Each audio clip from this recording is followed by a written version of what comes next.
Good morning, good morning, good morning, good morning, everybody. It is that time. Whew, it is Sunday morning. We are here for a live stream, ready to have a good time, talk a lot of real estate, answer a lot of questions, the usual, what we always come together to do on Sunday mornings.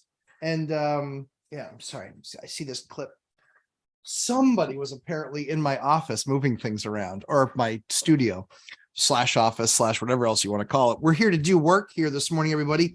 As you guys know, I am the Lumberjack Landlord. And as you see in the title, it's time to talk about how much landlords suck and how it should be illegal. So I have had the honor of being published, I don't know, 5 or 6 times in Business Insider, and super honored for that. I won't lie, as a investor, as a creator, it's one of those things where it's cool because they then view it as, hey, clearly this person has a story to tell. And I think that, often the tilt that's taken is it's a story that can encourage people and help people. And then my good buddy Dion decided to link me to the story that was just released on Facebook. And I was shocked and amazed at how angry everybody gets. But I wanted to talk about that today. Landlords suck. It should be illegal. So I saw a ton of comments. And if you want a good laugh, admittedly, my comments are rude back to people. You guys know me well enough to know at this point that I suffer no one. And if you're going to take a shot, I'm going to shoot back. But I was surprised at the number of people. There were people literally saying that I should be shot, saying that I should be hung, saying that I should die. There were all of these things in these notes on Facebook. Now, at the end of the day, I'm a pretty thick-skinned individual. I really just don't care what people like that have to say. For giggles, I have a couple canned responses, admittedly. And the idea is sometimes for it to trigger them. And most of the time, the responses are meant to elicit information or elicit a response. And so one of the things that I often sign off on when I put a post like that, where everybody's being very controversial and very aggressive, is I always thank them for being renters. The reason that I do that is because I'll let the secret out. The reason that I do that is because I want to see if they're owners or renters. I believe that people that own things and people that go to the position where they're trying to own things, I believe they have a different mentality. I believe they have a different mindset. I believe that they are truly, in every sense of the word, people who like to own things as people who only like to use things. Often cases when you go to own something, you are having to be disciplined, save up money. You're having to be disciplined and do research. You're having to be disciplined and understand exactly what the pros and cons are to something like this. So what I find really interesting is that in all of the responses I made and all the times I said, P.S. your rent's due, or hey, don't forget your rent's late, all of those responses are used to elicit a response. And I can tell you, in all of the posts that I made, which was well over 100, I had 2 people respond back that they were owners. 2 out of 100. So what does that tell me? That tells me, likely, that most of them are in fact renters, that most of them don't understand the principles of investing, whether it's real estate or anything else, and that most of them don't understand what it takes day one to be a landlord. So they view it as you don't really add any value. So let's go to the next degree of this conversation, which is it should be illegal. Okay, so let's just follow that path of logic. So because I put myself in a financial position where I can buy a home that I then rent out to people and I then make money off of that, that makes me evil. That makes me wrong. That makes me doing the wrong thing.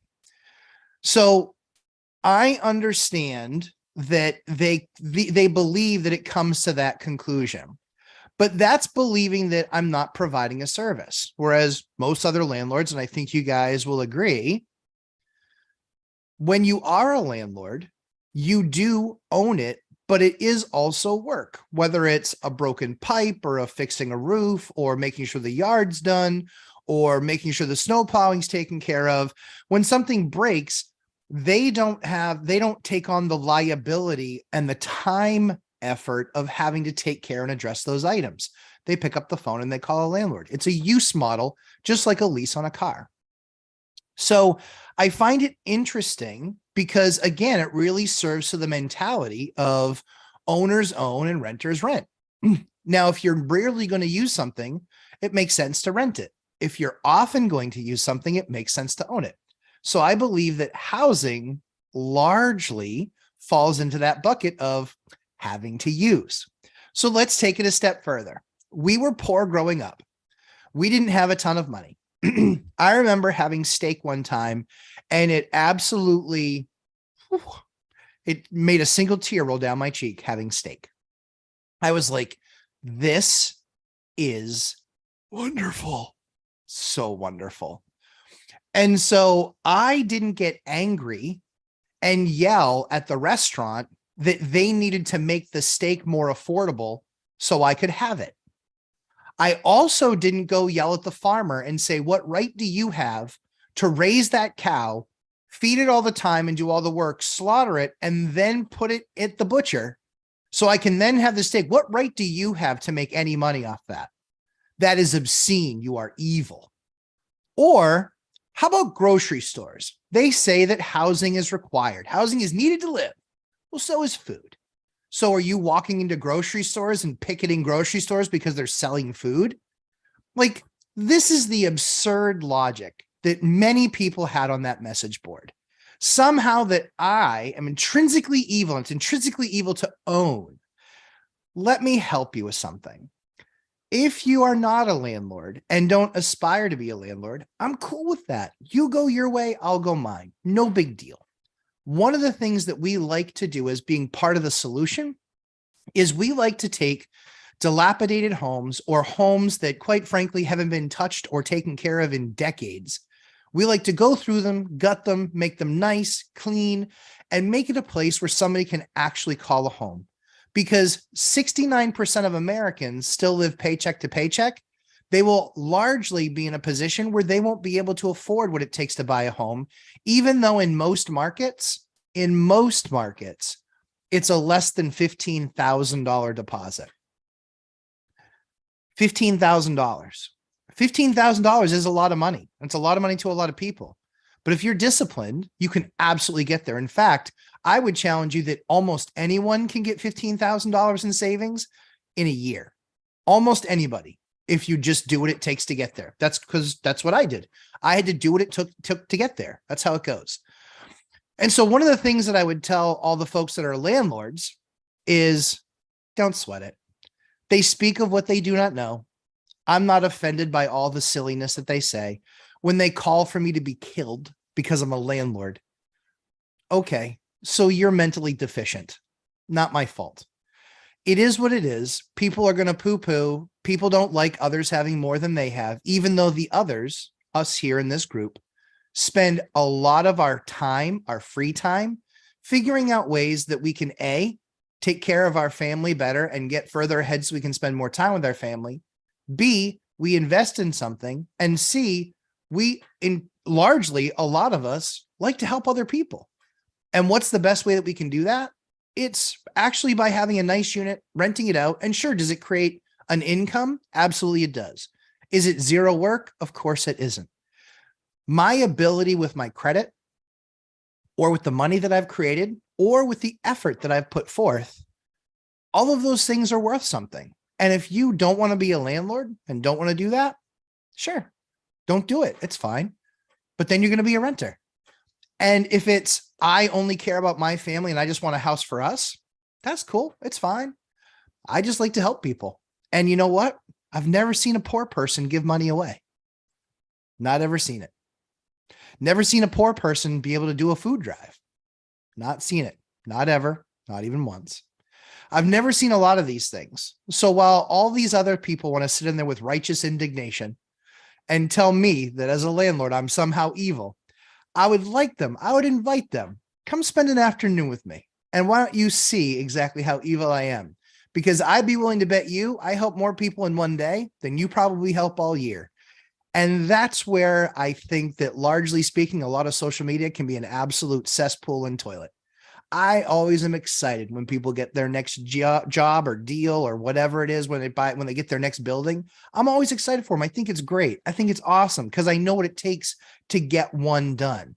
Now, we can all have opinions on what's the best way to do it and all that other stuff. That's all good. We all know the best way to manage it is my course, which boot camp starts today. I'm excited for that, everybody. But these are the things that you guys need to consider. Take it in stride. Don't sweat it. People are going to hate more successful people every day of the week. I cannot believe the statements that I saw on there and how unintelligent some of them were. I'll leave you with this. One of the things that I did, somebody was on there and they actually had a goal for wounded warriors.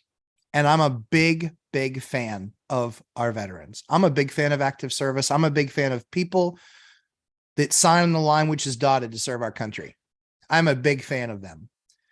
And so I've done a lot for veterans and for veterans organizations. Not going to go through the details, but this one specific one, I work with a lot of charities. And one of the things that charities do is they actually have people pledge how much they're going to give. And that helps the charity better understand, okay, this is what we're going to be able to do based on our pledges. So they actually take that as somebody saying, hey, I'm making a commitment to go out there and drive revenue to get you to the goal that I said I would get to. They didn't call me and say, this is your goal. I reached out to them as a charity and said, this is my goal. So one of these such people was in the group. And I looked at his Facebook page because he was always talking about giving. And what I found very ironic was 4 years ago, he had pledged $200 to the Wounded Warrior Project. I'm a big fan of them. I think they do an amazing job. And so he pledged $200 to the Wounded Warrior Project. And I saw that in 4 years, he had been able to muster $46. All the people he knows, all the connections that he has, all the work that he does, he had only gotten $46 out of his 200. So I thought that that was a perfect opportunity to teach a life lesson. I gave the remainder of his pledge because I know Wounded Warriors needs it. And I know the work that they do is honorable. So I gave the $200. I gave his entire goal. And I reached out to him and I said, hey, setting goals, putting that out there, putting that you're going to be responsible for $200 to this organization. It's important, but you need to actually follow through. So here, let me show you what investment in real estate actually helps do. It helped me give 4 times what you gave with the click of a button. Because I run a business, it's successful, there are profit, and more importantly, it went to people that actually truly needed it. But there's a lack of follow through. And that, what was most interesting to me was his response back wasn't, thank you. His response back was, hey, while we disagree, it's really cool that you completed that. It was, I would have rather you given to one of the other charities that I'd represented.